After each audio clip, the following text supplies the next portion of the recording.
the ESPN ever did. And what is so smart about it? Every week, we're going to tell you the top 5 for a college football playoff that isn't actually coming for a few weeks, and these rankings don't matter at all, but you will argue about them. You will argue about the order being Georgia, Alabama, Notre Dame, Clemson, Oklahoma, and then TCU. Now, the question is, are the wins and losses going to shake out in a way that give people a Final Four that they are comfortable with? Is there trouble ahead? There's never trouble ahead, because the fun of this is the actual argument. The worst case scenario for them, though, would happen to be if Georgia beats Auburn, Auburn beats Alabama, Georgia loses to Alabama in the SEC championship game, or any of a number of things that could happen there. Then things get tricky. Otherwise, it's just fun. I don't want to do all of those permutations this early. I want to let you in on a dirty little secret. It is called Wednesday in the sports media business. These rankings come out on Tuesday because we need something to lead this show on a slow Wednesday. None of these arguments matter, and furthermore, 4 of the best teams will end up being in there at the end. You've never looked at the 5th best team and said to yourself, man, that team really should have been number 1.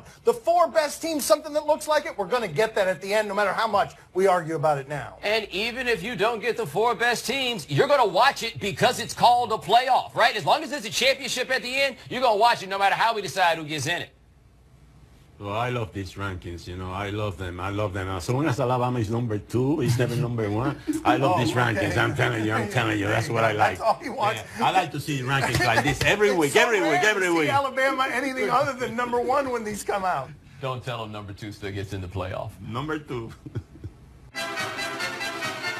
Should UCLA and Georgia Tech call off Friday night's opener in China? Look, you know I'm not the guy who comes out here and says this person is dumb, that person is dumb. But the idea of allegedly stealing Louis Vuitton sunglasses in China, of doing it specifically there, seems to be so reckless as to make you wonder what is going on with the 3 UCLA players who are in trouble. LeVar Ball said, and this is a story because a Ball is involved, that his son, it's not a big deal. And then he had to walk that back a little bit. It's not a big deal. You shouldn't cancel the game. But we're making it a big deal because the Ball family's involved, and you can't do these things anywhere, but not in China. Hold on. Keep going. Keep going. It's not just that they were trying to steal sunglasses in China, Dan. Who was trying to steal sunglasses in China? Who was it? Okay, it's the Ball kid and 2 other kids. It's 6'5", 6'7", 7 foot tall black people in a mall in China allegedly trying to steal something. I am entertaining the possibility that this is a grand misunderstanding because I do not want to believe that these dudes don't realize that they can barely walk through the Dollar Tree in the United States without everybody looking at them, but you're going to walk through the damn Louis Vuitton store in China and think that nobody's going to have all eyes on you. Now, should they cancel the game? No, they shouldn't cancel the game. That's way far away. Everybody's already over there. There are other kids that weren't out there boosting. No, they should not cancel the game. Meanwhile, Josh Pastner, whose homeboy just snitched on him for handing over money to players, has got to be sitting here the whole way like anybody else want to talk about somebody shoplifting? Let's talk about shoplifting, because normally that would be the big scandal we're talking about, not kids boosting.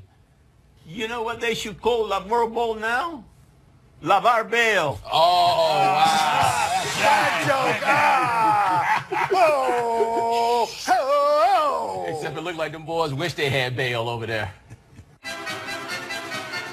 At what point should the Lakers worry about Lonzo Ball's shooting struggles? Another Ball story, 2 Ball stories on this Wednesday. I think this year he gets for free, Bomani, not just because he's young, and I understand the Lakers have high expectations, but I just think that the only time the Lakers have to worry about this is if the LeBron plan doesn't work out, because I feel like LeBron's going to be able to get there and do an Andrew Wiggins thing with Lonzo Ball, whether he can shoot or whether he can't shoot. Yeah, well, the question with him is if you were worried about it, you needed to be worried about it halfway through his year at UCLA. Like, you knew what this was when you got him. The question is whether he will ever become a credible threat shooting a jump shot. He doesn't have to become a great jump shooter, but if you remember when John Wall came into the NBA, compare the shot he had then to the shot he's got now. He's not Klay Thompson now, but it's a credible threat. That's all it's got to be. In the meantime, you got to worry if you're the Lakers what happens if he stops shooting, because even if you don't make them, you have to keep taking them. Do you believe in the idea that this might be a Jason Kidd situation, that he could be something like Jason Kidd entering the league, where he couldn't shoot at all, could do all the other things, and then learns how to shoot in the league? Yeah, the only thing, though, is back in the league Jason Kidd played in, you can get a lot farther not being able to shoot than in this one.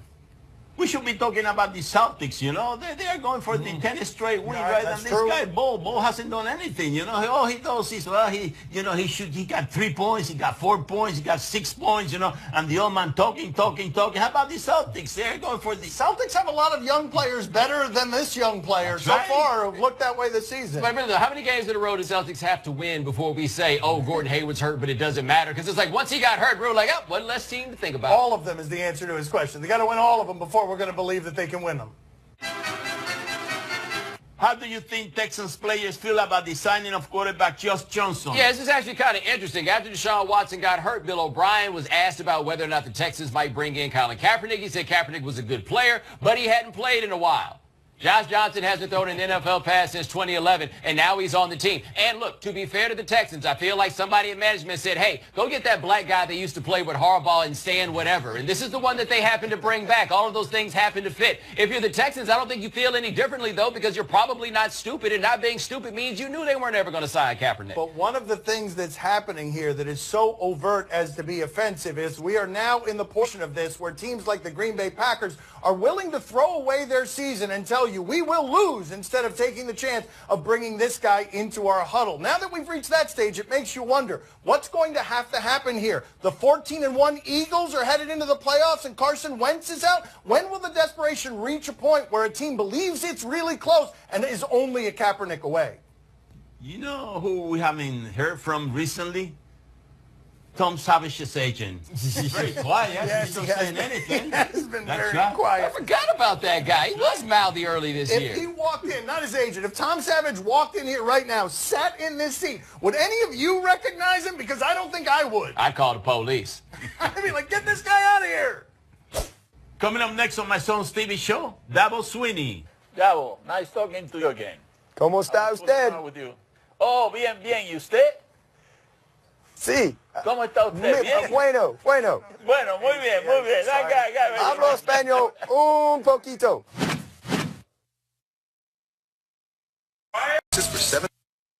Joining us at the beach today, Dabo Swinney. His Clemson Tigers 4th in the college football playoff rankings. They host FSU this weekend. Bo doesn't like that game. He's going to get out of here. Let's talk to him. Dabo, how long did you spend selling real estate, doing commercial real estate?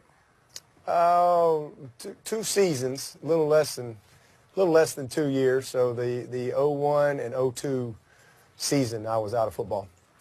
Now you made money. You were successful. Did you enjoy it? Sure, I did. Yeah, I enjoyed it. I was working with some good folks, and oh yeah, I made more money than I'd ever made in my life. You know, in those days, I coached 8 years at Alabama, but we didn't really make a lot of money. But it was a great experience. I learned a whole new profession. I got a chance to travel all over the country.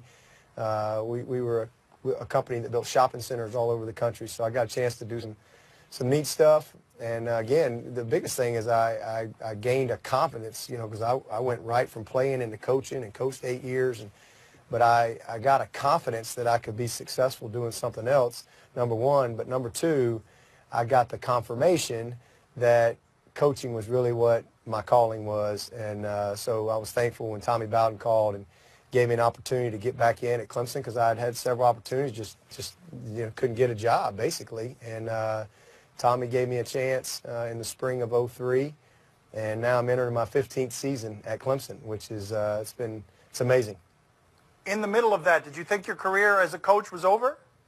I wasn't really sure. You know, I knew that my passion was coaching and teaching and impacting young people, but you know, I've always just said, you know, it's kind of part of my testimony. You know, as a person of faith, I just felt like that if it was God's will, He'd put me back in coaching. If not, then He would fill that void with what I was doing and other things. But you know, I've just never really you know, fretted or worried about the things that I don't have control of.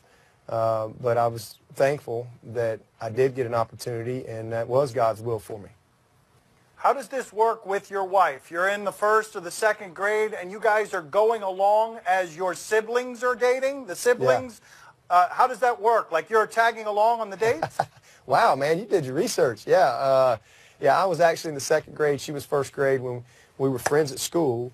But then her older sister and my older brother They started dating in high school, and so, I guess 3rd, 4th, 5th grade, we were, I'd go over to her house, she'd come over to my house, I'd go with my brother, she'd come with her sister, and we'd just, hang out, play together, and we were just always such great friends. And and then in middle school, we started going together. That's what you did back then.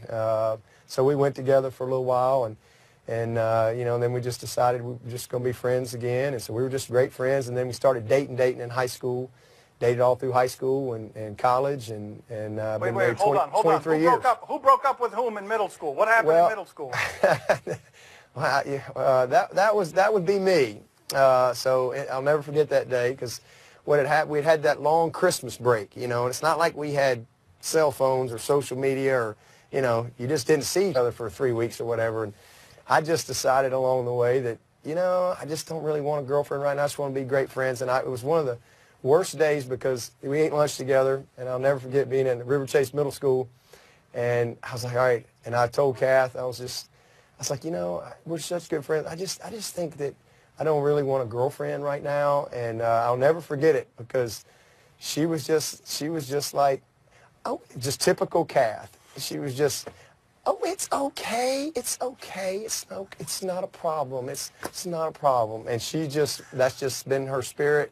She's always been the sweetest person in the world. And literally, we were just great friends. And then in high school, I said, all right, it's time to start dating here. And so we started dating, and she was, I guess, 15 or 16, and dated all through school there and all at Alabama. But for the record, I went to Alabama first, so she did follow me. She had plenty of other options, but she did come to Tuscaloosa after I was already there. So for the record, now she'll have a different story, but she's been awesome. 23 years and 3 beautiful boys.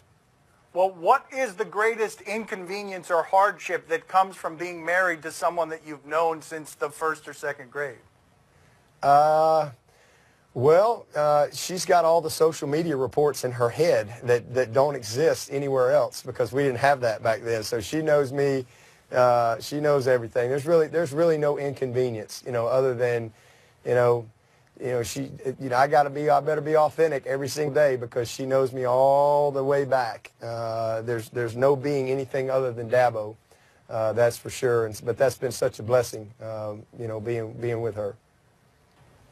Dabo, nice talking to you again. ¿Cómo está usted? Oh, bien, ¿y usted? Sí. ¿Cómo está usted? Bien. Bueno. Bueno, muy bien. Hablo español un poquito.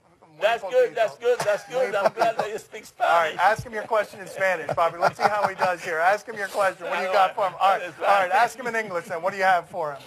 Dabo, when you were struggling at the beginning of your career, what was the worst purchase you ever made?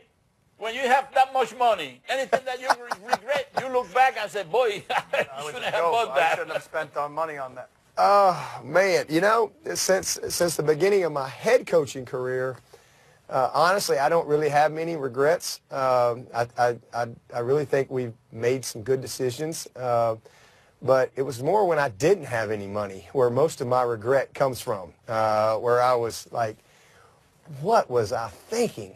Whether it was some stupid investment where I didn't have any money, but yet I took $2,000 to buy something, and then it was worth nothing. I didn't have the money to lose. That was probably more where my regret. But I'm a little wiser now, and I've been putting that MBA to work since I actually started making some money. My father asking the tough questions, making you go deep into the file. Thank you, sir, for being on with us. We appreciate it. And I apologize before we started here, him calling you Yabo. I don't know why he did that. Thank you for being on with us, Yabo. Good talking to you. Gracias, Dabo. Me llamo Dabo. Su nombre es Dabo. I know that.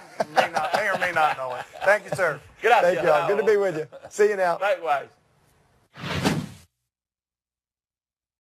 I'm still. This broadcast from the Clevelander Hotel on beautiful South Beach, Miami. Time to play the game whose mask of sanity is slipping. Do you question? You give us topics and events, and we question them.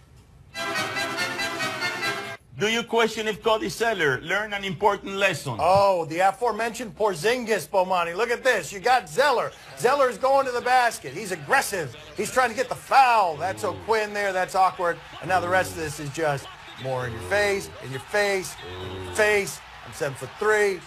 I'm from Latvia. And the worst thing about this is Cody Zeller actually can jump high before you smart Alex start getting yourselves carried away with this one. Porzingis has just become something that is patently unfair. And he's got it in the face. Like, look at that Porzingis at the end there, that rrr. Yes, the rrr with the gelled hair. Rrr. And to answer the question, the only lesson Cody Zeller learned is that the paycheck still clears even after stuff like that. And maybe there was a lesson in, man, the guys who are 6 and 7 inches taller than me, not a good idea. That's right. You can pass the ball. After the second try, I said, you know, I just passed the ball to the next. Right. That's right. The next teammate that got next to me. Help, help. Do you question racing blindfolded? Do I question what? Is this from Russia? Y'all still got Russian videos on this show? Where is this? Oh, like, whoa. Oh, it is blindfold. Oh, no. Oh, no! Oh, no! Yeah. That seems like a horrible idea. Dangerous, scary. No! Yeah, so I got a question for everybody watching this video. If I were to tell you that it was going to be a race of a bunch of people running blindfolded, how surprised were you when you saw who the people were who were running blindfolded? I, myself, was not expecting that to be people that with whom I might have shared such a kinship. I did not notice whether they were black or white. No, I noticed that immediately. The last thing I expected to see there was a bunch of black people. I knew that wasn't us. It was us. Yeah, you got to have padded walls if you're going to do that. I mean... Yeah, I feel like, though, if you need to run blindfolded for entertainment, you don't really have money for the accoutrements, right? Like, this is something that you do when you really can't afford entertainment. I mean, it's a good point. Padded walls probably not in the budget. Yeah. These guys are a bunch of rookie. If I'm in that race, I always run in the middle. In the middle of the pack, the middle lane. That's what I don't ever take the outside lanes. You know what I mean? The middle. But I got plenty of room to the right and to the left, buddy. The way you win that race is to walk. Let all the other guys run themselves off the course, and then 30 seconds later, you walk across the finish line. Some real coward blindfold racers. Damn right. Time to play the game that has a secret life that is live in the shadow. See? Oh, no. Tell us what's on television tonight. We'll tell you if we're intrigued or not. You know who he takes with him in the shadows? Your mom. Tonight on ESPN2, midweek Maction, Toledo at Ohio. No, he did it in the voice, midweek Maction. That got me excited. Toledo is the best win on Miami's schedule so far. Toledo is pretty good, and we're going to check in from midweek Maction yesterday. Chuck Martin, they won the game, but fury and rage, snorting nostrils of rage-filled defiance. Why am I singing that? I mean, he's furious. Look at that. Bomani, are you intrigued, Bomani? I wish I was able to edit video if only to put him and Frank Robinson next to each other and doing that stared out thing back and forth. Because that dude's whole face would have melted. He'd have been like, I'm sorry, Big Frank. All right, Boppy, are you intrigued? Oh, see, I'm very intrigued. But I tell you one thing, I can give a better look than that guy. Can you? Yeah. I don't believe you can. I think you have to take your glasses off in order to do it. I don't think it works with glasses, Boppy. Glasses. Remove your glasses. He doesn't listen. He's he listens when he wants to. Okay.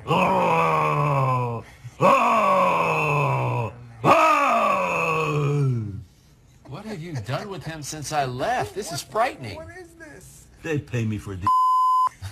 Got a good gig. Tonight on ESPN, Timberwolves at Warriors. Yeah, both teams have good records so far. 3 losses apiece for both of them. Jimmy Butler, though, is with ESPN, a camera crew, doing Minnesota things. He is trying to get acclimated to the climate. Let's see what we've got here. Jimmy, you're new to Minnesota. I've never been. What are we getting into? Little outdoorsy stuff, you know, get familiar with this territory that I'm going to be in. All right. Right, left, right. Oh, left, right. You good? Yeah, I'm good. Are there sharks out here? I don't think so. Okay, now just sit down. I told you. Backwards, dude. Yeah, but you're going that way, so it's making us turn. Is Trust this me, I got honestly how you're going to leave the Wolves?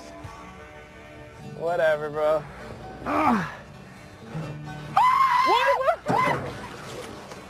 Oh. I'm hot. I'm mad. You set me up. Is that water cold? That seems like it might be unpleasant water. Bomani, are you intrigued? I understand that people find this whole thing of Jimmy Butler's in the outdoors to be ironic or whatever. Jimmy Butler's from Tomball, Texas, and enjoys country music every now and then. He's more at home up there than you probably realize. He didn't look it, but I would have looked like that in that canoe. Poppy, are you intrigued? Oh, see, I'm very intrigued. You would have sunk that canoe, buddy. Oh, there it That's is. right. That's right. They don't have a chance with you, right, Jimmy. Right. We don't have a chance with you. We're going to need a bigger boat. We're going to need a bigger boat. That's right. Yeah, big. Hey, look at how Oh, like Bomani a big laughs. boat. Yeah, get the biggest boat. That Abramovich boat. We need a barge. That's all the time we have for today. Thank you for watching. Thanks to Poppy for toughing it out through a cold today. We'll talk to you tomorrow. You mean I'm going to catch a cold for this? You may. Oh.